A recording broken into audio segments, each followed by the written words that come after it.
Students, very good morning to all of you.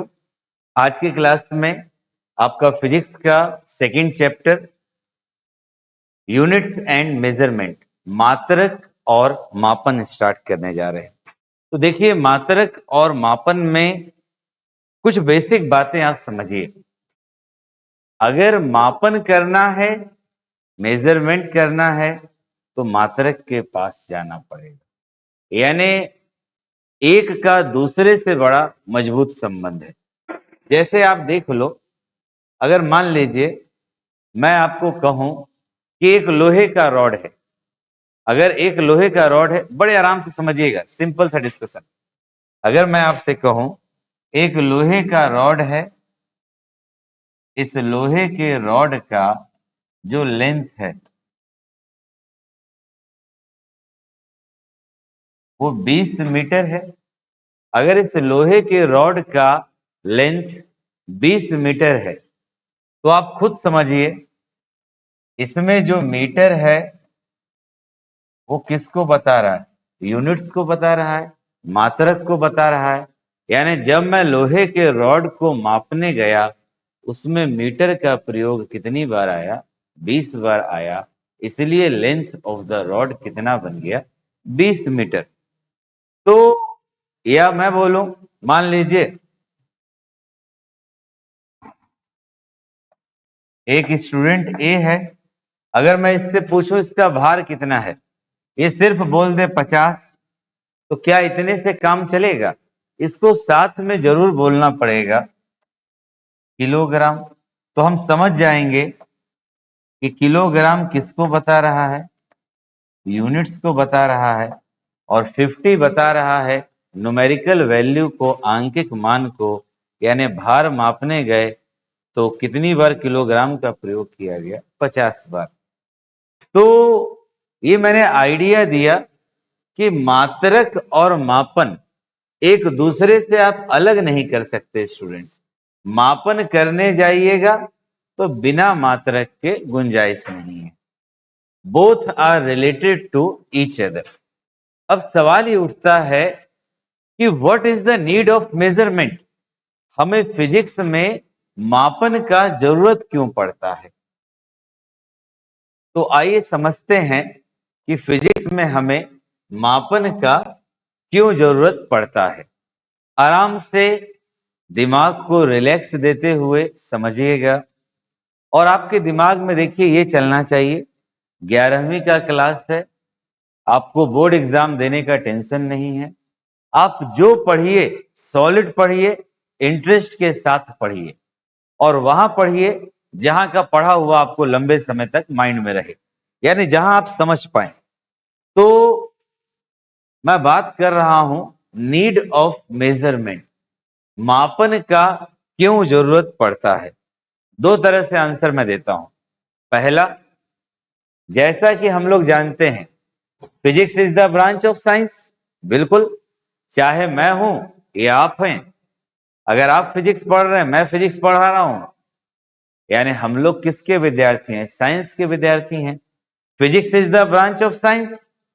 बिल्कुल, इन which we study, जिसमें हम प्रकृति के बारे में पढ़ते हैं, नेचर के बारे में, और नेचर में घटित होने वाली घटनाओं के बारे में पढ़ते हैं, और उनके संबंध के बारे में पढ़ते हैं, और उन संबंधों का 100% एक्यूरेसी के साथ मेजरमेंट करने के लिए, 100% एक्यूरेसी के साथ बताने के लिए, एक्सपेरिमेंट के साथ बताने के लिए निश्चित रूप से मुझे किसकी जरूरत पड़ेगी? मापन का जरूरत पड़ेगा, मेजरमेंट का। ये एक साधारण सा बात का जवाब दिया कि भाई फिजिक्स पढ़ना है तो मेजरमेंट का जरूरत है। तुम खुद देखो ना, फिजिक्स कहती है मैं उन्हीं बातों के बारे में जानकारी दूंगी जिसको मेजर कर सकते हैं, जिसको माप सकते हैं।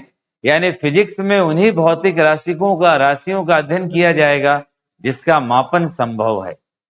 यानी फिजिक्स खुद ही कह रही है अगर आप माप पाओगे तो वो फिजिक्स के अंतर्गत है।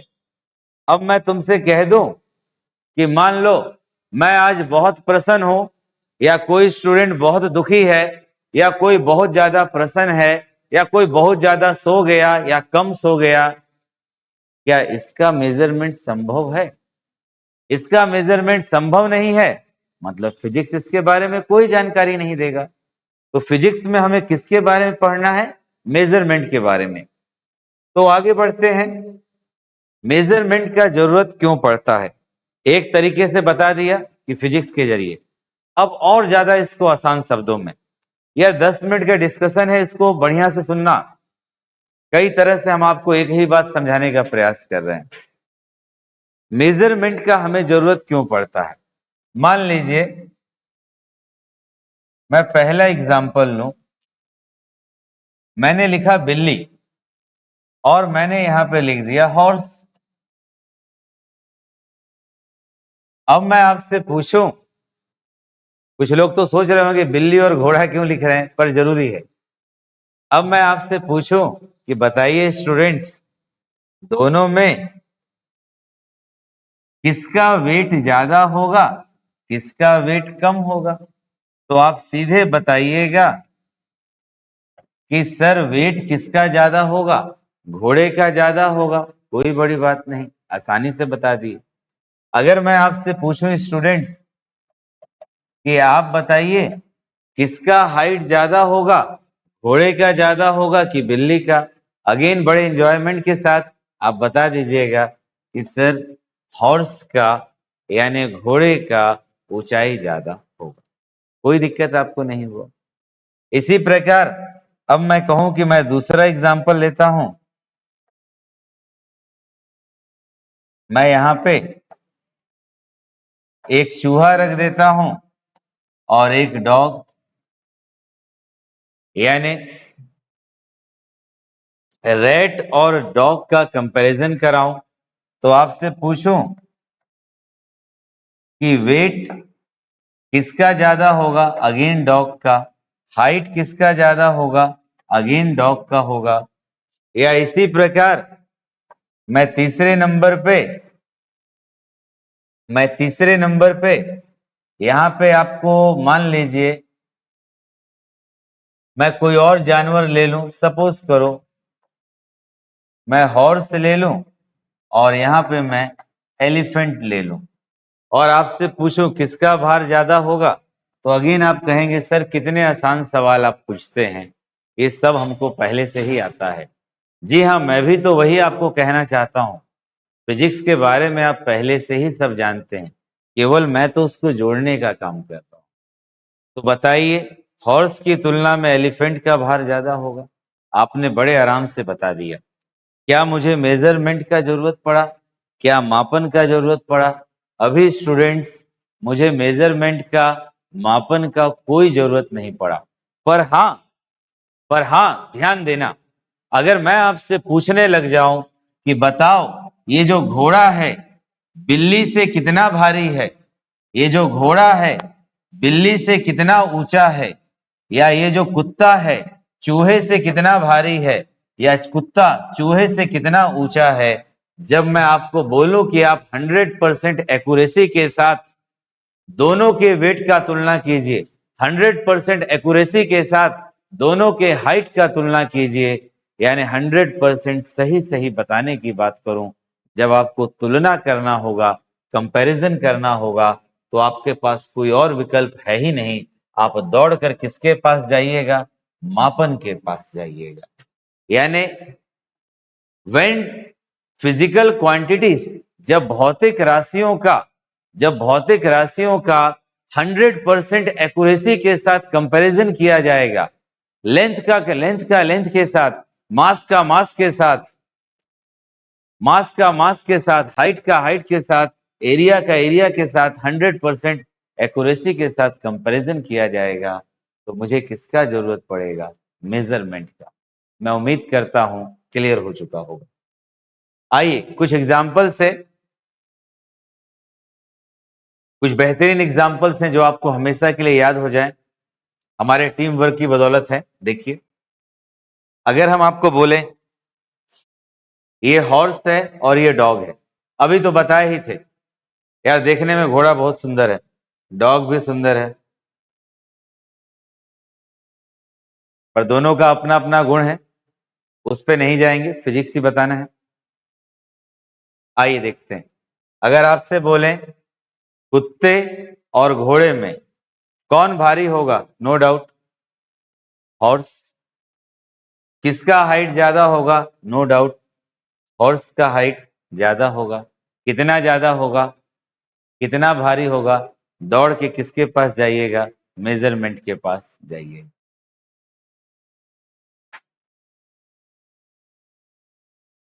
अब सिमिलरली यहां पे अगर हम आपसे पूछें, ये तुलना तो बड़ा नाइंसाफी है। एक बिल्ली का तुलना हम लोग एलिफेंट से कर रहे हैं, पर आपको सिखाना है दोनों में कौन भारी है, एलिफेंट भारी है। दोनों में किसका हाइट ज्यादा है, एलिफेंट का हाइट ज्यादा है। पर कितना ज्यादा है स्टूडेंट, तो मुझे मेजरमेंट के पास जाना पड़ेगा, मापन की जरूरत पड़ेगी। इसी प्रकार अगर हम ईगल की बात करें और एक छोटे पक्षी की बात करें, गोरैया आप कह लीजिए, अगर इन दोनों का अगर मैं आपसे बोलूं तुलना कीजिए, तो आपको दिख रहा है कि जो ईगल हुआ, जो ये पक्षी हुआ और ये पक्षी, इसमें आप कह लीजिए इसका भार भी ज्यादा होगा, हाइट भी ज्यादा होगा। और आप जानते ही हैं, पर जब आपको कंपैरिजन करूं कि बताओ कितना ज्यादा होगा, तो आपको किसका जरूरत पड़ेगा, मेजरमेंट का जरूरत पड़ेगा। उम्मीद है अब मेजरमेंट आपको हमेशा के लिए आ गया। मेजरमेंट आ गया तो आगे बढ़ते हैं,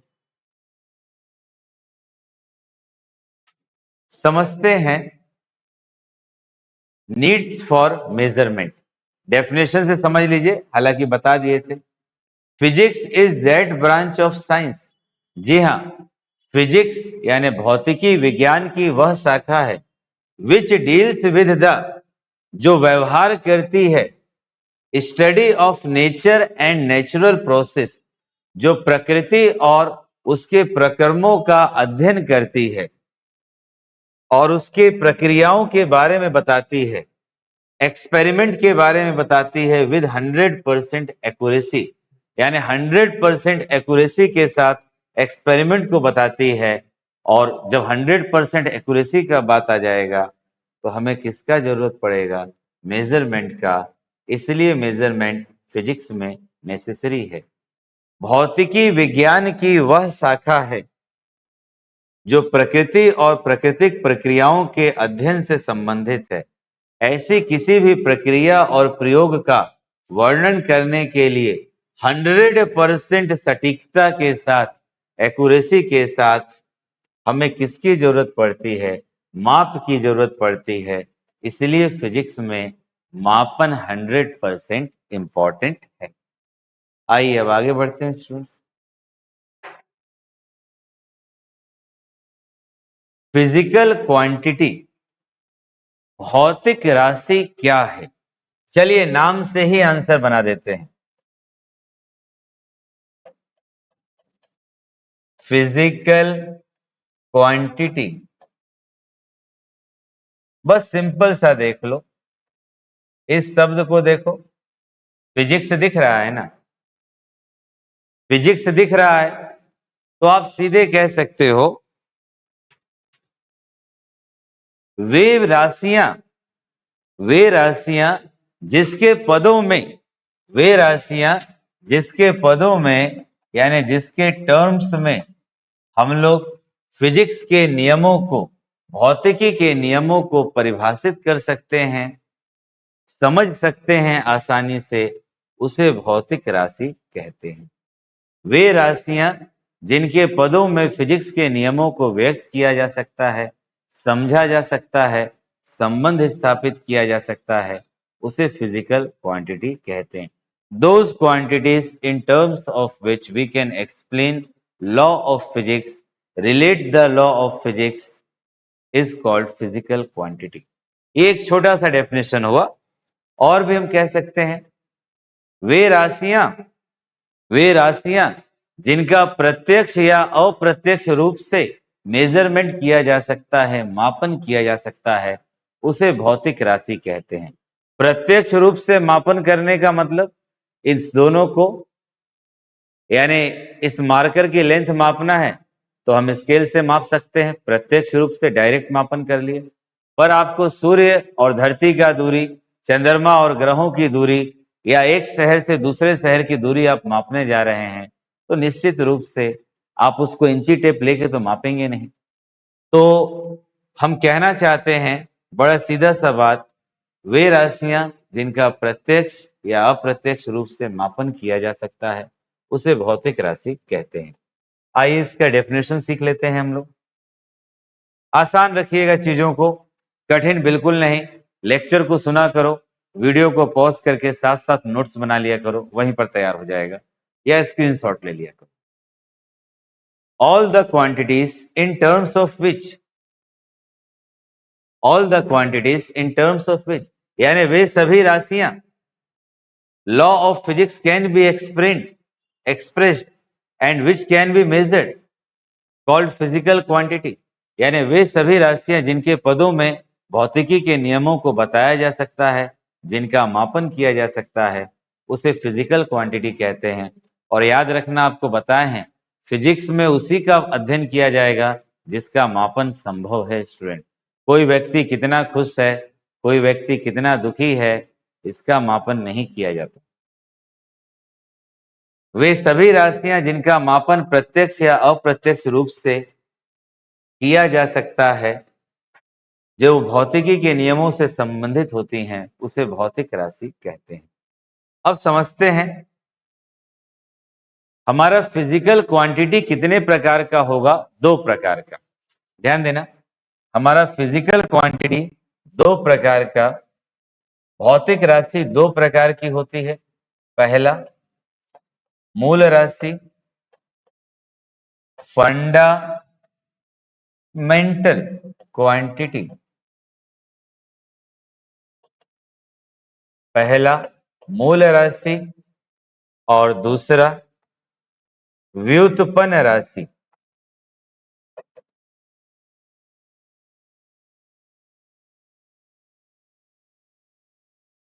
तो देखिए, मूल राशि क्या है? वे राशियां, वैसा भौतिक राशि जो किसी अन्य राशि के ऊपर निर्भर नहीं करता है, जो पूर्ण रूप से स्वतंत्र होता है, जिसके पदों में अन्य राशियों को हम बता भी सकते हैं, उन राशियों को मूल राशि कहते हैं। Those physical quantity which does not depend upon any other quantity, which are independent from each other, is called physical quantity. वैसा भौतिक राशि जो किसी अन्य राशि के ऊपर निर्भर नहीं करता, जो पूरी तरह से स्वतंत्र होता है, उसे हम क्या बोलेंगे? भौतिक फंडामेंटल क्वांटिटी, मूल राशि। इसी प्रकार व्युत्पन्न राशि, जैसे मान लीजिए लंबाई हो गया, लेंथ, मास हो गया, टाइम। तुम खुद बताओ, लेंथ, मास, टाइम। अब आप ये बताइए, एक लोहे का रॉड है, उसका लंबाई 20 मीटर आ गया। सुबह 10 बजे भी देखोगे 20 मीटर रहेगा, रात में भी देखोगे 20 मीटर रहेगा, कभी भी देखोगे वो 20 मीटर ही ना रहेगा। क्या वो समय के ऊपर निर्भर कर रहा है? अगर तुम्हारा भार 40 किलोग्राम है, पता नहीं मुझे कितना है, बाय चांस अगर 40 किलोग्राम है, तो आप खुद बताइए, सुबह देखोगे 40 ही रहेगा ना, रात में देखोगे 40 ही रहेगा, कोचिंग में आओगे तो 40 ही रहेगा। क्या वो समय के ऊपर निर्भर कर रहा है? यानी टाइम के ऊपर डिपेंड नहीं कर रहा। वैसा भौतिक राशि जो पूर्णतः स्वतंत्र होता है, जो एक दूसरे के ऊपर निर्भर नहीं करता, उसे हम लोग क्या कहते हैं? मूल राशि। आइए आगे बढ़ते हैं।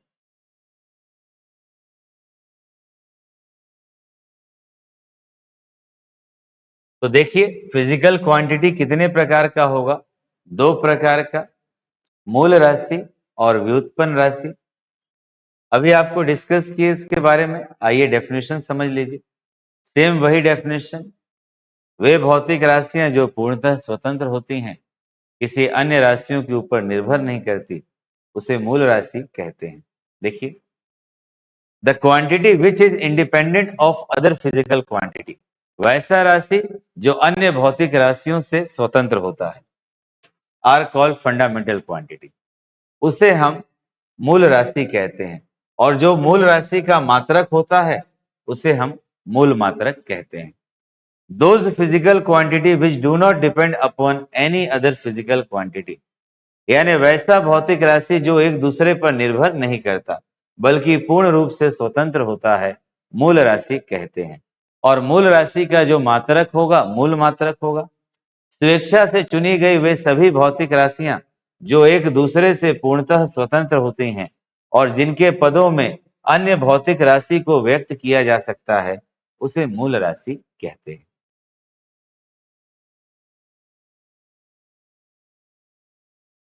अब बात करते हैं व्युत्पन्न राशि का। जैसे देखिए, अगर मैं आपसे बोलूं स्टूडेंट्स, एरिया लंबाई गुणे चौड़ाई है, आयतन लंबाई चौड़ाई ऊंचाई, तो आप बताइए एरिया किसके ऊपर डिपेंड कर रहा है? लंबाई के ऊपर। आयतन भी किसके ऊपर? लंबाई के ऊपर। अगर मैं डेंसिटी बोलूं, घनत्व, मास बाई वॉल्यूम हो जाएगा, द्रव्यमान बटा में आयतन, यानी घनत्व किसके ऊपर डिपेंड कर रहा है? द्रव्यमान और आयतन के ऊपर। द्रव्यमान और आयतन के लिए अभी बताए लंबाई चौड़ाई ऊंचाई।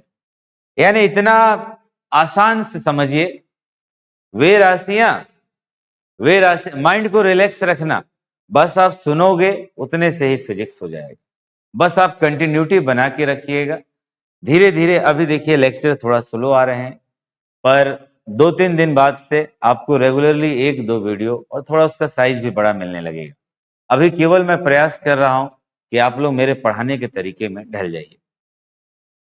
वैसा भौतिक राशियां जो मूल राशियों के ऊपर निर्भर करता है, जिनका निर्माण मूल राशियों से किया जा सकता है, जिसे व्यक्त मूल राशियों से किया जा सकता है, उसे व्युत्पन्न राशि कहते हैं। जैसे आप देखिए, वे भौतिक राशियां जिन्हें मूल राशियों की सहायता से प्राप्त किया जा सकता है, अर्थात इन्हें मूल राशियों के पदों में, अभी सेम वही बताए, अर्थात इन्हें मूल राशियों के पदों में व्यक्त किया जा सकता है, इसे व्युत्पन्न राशि कहते हैं। और व्युत्पन्न राशि का जो मात्रक होगा उसे व्युत्पन्न मात्रक बोलेंगे। Those physical quantity which depends upon fundamental quantity is called derived quantity. आप नोट्स जरूर बनाएंगे स्टूडेंट्स, आपके नोट्स सही से बने। और देखिए, मैं बार बार कहता हूं, हम लोगों के ऊपर ज्यादा जिम्मेवारी है। आपके 11वीं के रूट लेवल को भी पढ़ाना है, प्लस कंपटीशन पढ़ाना है। तो रूट लेवल भी अच्छा बनाना है और कंपटीशन तक लेके जाना है। तो आपका सहयोग जरूर चाहिए कि आप लोग रेगुलर क्लास करते रहें। अब बात करते हैं, तो उम्मीद है आप लोग आज का क्लास, जिसमें मैंने मापन का आवश्यकता और साथ साथ फिजिकल क्वांटिटी के बारे में बताया, फंडामेंटल क्वांटिटी के बारे में बताया, डिराइव्ड क्वांटिटी के बारे में बताया, तो बढ़िया से समझ गए होंगे। 5-10 सेकेंड में या कुछ मिनट में मैं एक बार पूरी बात को रिवाइज कर देता हूं। कोई आपसे बोले मापन का जरूरत क्यों पड़ता है, तो जवाब देना, भाई फिजिक्स में पढ़ना उसी के बारे में है जिसका मेजरमेंट कर पाएंगे।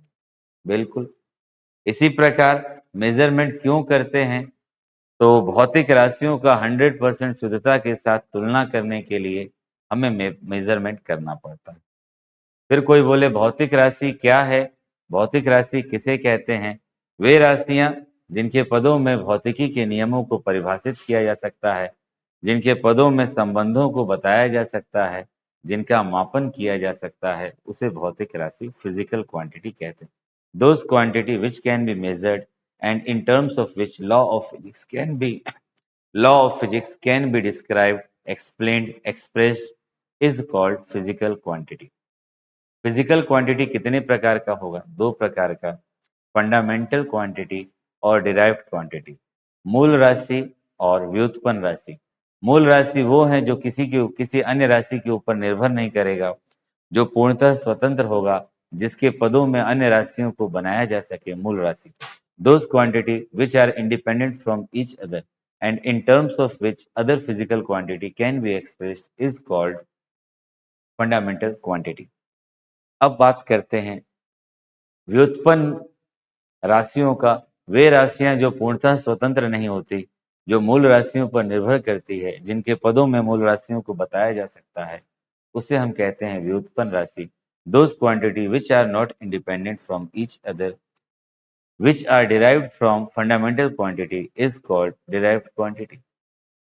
अब students teaching point of view से और अपने स्टूडेंट्स के लिए लेक्चर के लास्ट में बेहतरीन लाइंस लेकर आते हैं, ताकि जब हम क्लास भी छोड़ें तो आप मोटिवेट होकर कम से कम 10 से 15 मिनट तो पढ़ो। आइए देखते हैं, समझने का प्रयास करते हैं। सुबह पढ़ो या रात को, हम तो कहते हैं सुबह पढ़ो, शाम को पढ़ो, रात में पढ़ो, दिन में पढ़ो, खड़े होकर पढ़ो, सोकर पढ़ो, कभी भी तुम पढ़ो, रोड पे चलते हो तो भी दिमाग में सोचो अगर तुम पढ़ रहे हो। सुबह पढ़ो या रात को पढ़ो, हमेशा दिल में रखो इस बात को, यानी कभी भी पढ़ो तो हमेशा दिल में इस बात को रखो, सफल बनाना है एक दिन अपने आप को। यानी पढ़ाई का उद्देश्य आपके अंदर ये होना चाहिए कि आप कभी भी पढ़ रहे हैं, अपने अंदर एक पॉजिटिव एनर्जी लाओ कि इस पढ़ाई के बल पे मुझे अपने आप को 100% सक्सेसफुल बनाना है। और जब आपका ये सोच हो जाएगा, ऑटोमेटिक आपका पढ़ाई में मन लगने लगेगा। Thank you students.